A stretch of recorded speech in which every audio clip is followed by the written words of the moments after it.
नमस्कार मित्रांनो, अभ्यासवाणी या चॅनलवर तुमचं स्वागत आहे. अभ्यासवाणी रोज अभ्यास रोज प्रगती. आपण रोज ऐकतो, संसदेत बिल मांडले गेले, संसदेत कायदा मंजूर झाला. पण कधी विचार केला आहे का? संसद ही संकल्पना भारतात कशी आली? ती आपल्या राज्यघटनेत का आहे? आणि भारताने कोणत्या देशाची पद्धत स्वीकारली? आज आपण हा पाया समजून घेणार आहोत. कारण संसद समजली नाही तर पूर्ण राज्यघटना समजणार नाही. तर बघा, भारतीय राज्यघटनेच्या कलम 79 मध्ये अगदी स्पष्ट शब्दात सांगितलं आहे की भारताची संसद 3 घटकांनी बनते: राष्ट्रपती, राज्यसभा आणि लोकसभा. इथे अनेक विद्यार्थ्यांची चूक होते. बहुतेकांना वाटतं संसद म्हणजे फक्त लोकसभा आणि राज्यसभा. पण राज्यघटना स्पष्ट सांगते, राष्ट्रपतीशिवाय संसद पूर्ण होत नाही. का? कारण कोणताही कायदा संसदेत दोन्ही सभागृहांनी मंजूर केला तरी तो कायदा तेव्हाच लागू होतो जेव्हा राष्ट्रपती त्यावर स्वाक्षरी करतात. म्हणजेच कायदा बनवण्याच्या प्रक्रियेत राष्ट्रपती हा अंतिम आणि आवश्यक टप्पा आहे. म्हणूनच त्यांचा संसदेत समावेश आहे. ही संकल्पना ब्रिटिश पद्धतीवर आधारित आहे. जसं ब्रिटनमध्ये क्राउन इन पार्लिमेंट ही कल्पना आहे, तसंच भारतात प्रेसिडेंट इन पार्लिमेंट ही रचना आहे. इथे एक महत्त्वाची गोष्ट लक्षात घ्या.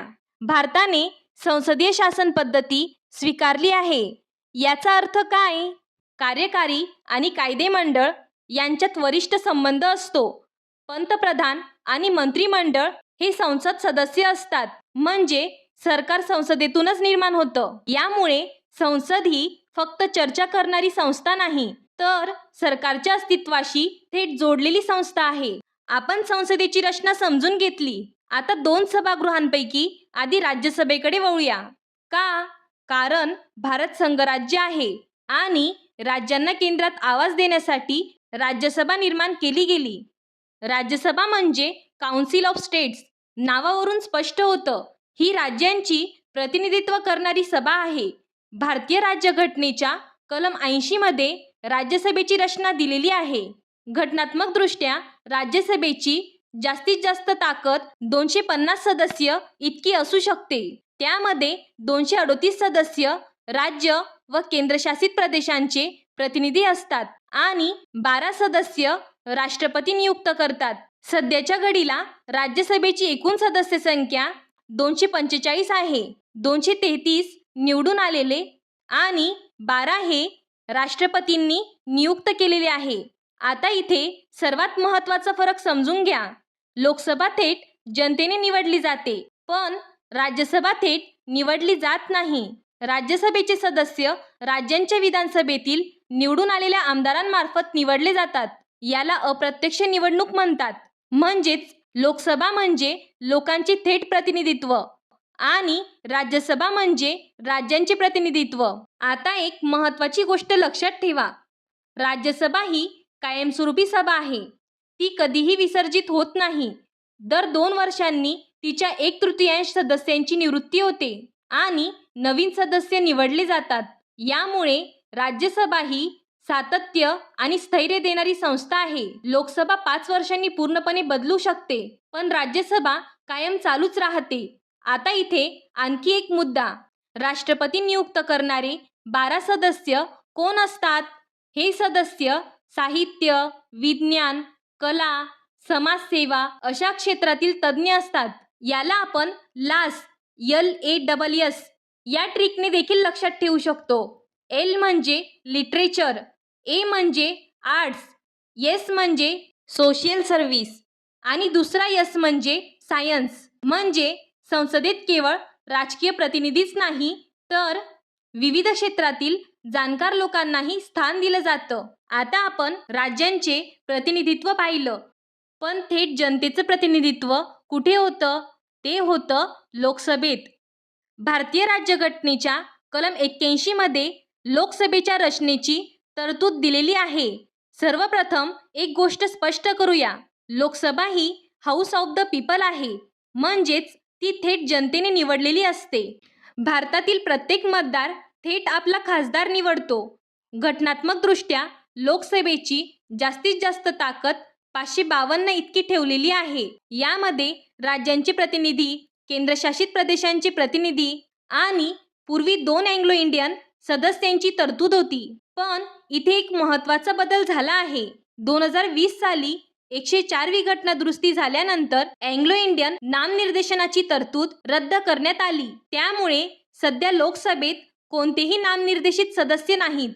आजच्या घडीला लोकसभेत 543 सदस्य आहेत आणि हे सर्व सदस्य थेट निवडून आलेले आहेत. आता प्रतिनिधित्व कसं ठरतं? लोकसंख्येच्या आधारे प्रत्येक राज्याला जागा दिल्या जातात. म्हणूनच उत्तर प्रदेशला सर्वाधिक 80 जागा आहेत, महाराष्ट्राला 48 जागा आहेत, तर छोट्या राज्यांना कमी जागा मिळतात. यामुळे लोकसभा ही लोकसंख्येचे प्रतिबिंब आहे असं म्हणता येतं. इथे एक महत्त्वाची पार्श्वभूमी समजून घ्या. 1971च्या जनगणनेनुसार जागांचे वाटप निश्चित करण्यात आले होते आणि 2026 पर्यंत त्या जागांमध्ये बदल न करण्याचा निर्णय घेतला गेला आहे. म्हणजेच 2026 नंतर डिलिमिटेशन प्रक्रियेमुळे बदल होऊ शकतात. म्हणून लोकसभा ही सतत बदलणाऱ्या लोकसंख्येशी जोडलेली संस्था आहे. आता इथे एक नैसर्गिक प्रश्न निर्माण होतो. लोकसभा थेट जनतेने निवडली जाते, म्हणजे तिचं स्वरूप लोकाभिमुख आहे. आता बघा, आपण पाहिलं की लोकसभा थेट जनतेने निवडली जाते, पण मतदान कोण करू शकतं? पूर्वी किमान वय 21 वर्ष होतं. 61वी घटना दुरुस्ती 1988 नंतर ते 18 वर्ष करण्यात आलं. म्हणजे लोकसभेचं प्रतिनिधित्व केवळ लोकसंख्येवरच नाही, तर मतदारांच्या वयावरही परिणाम झालेला आहे. ही कन्सेप्ट परीक्षेच्या दृष्टीने खूप महत्त्वाची आहे.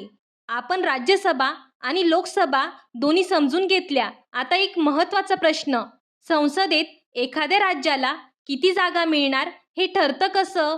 उत्तर आहे लोकसंख्या. लोकसभेत प्रतिनिधित्व पूर्णपणे लोकसंख्येवर आधारित असतं. म्हणूनच उत्तर प्रदेश 80 जागा, महाराष्ट्र 48 जागा, गोवा फक्त 2 जागा.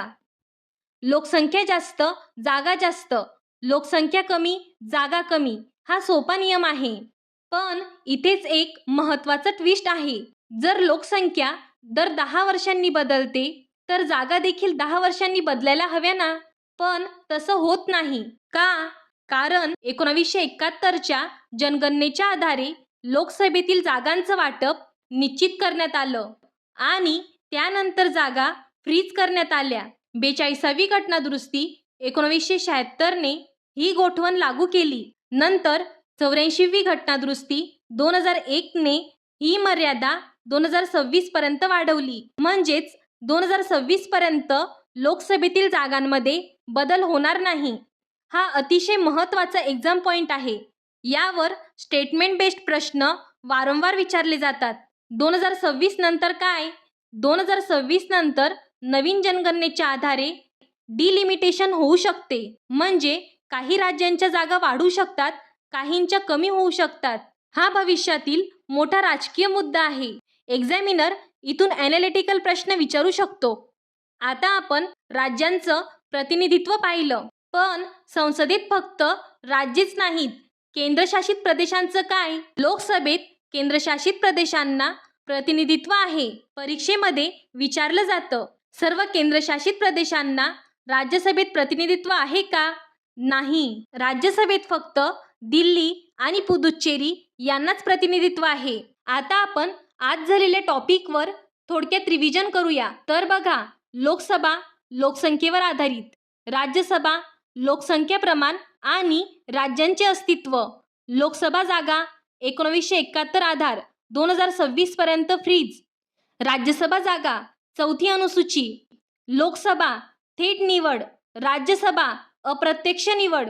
तर आज आपण संसदेत झालेले काही महत्त्वाचे बदल पाहिले. मतदानाचे वय 21 वरून 18 वर्ष कसे झाले?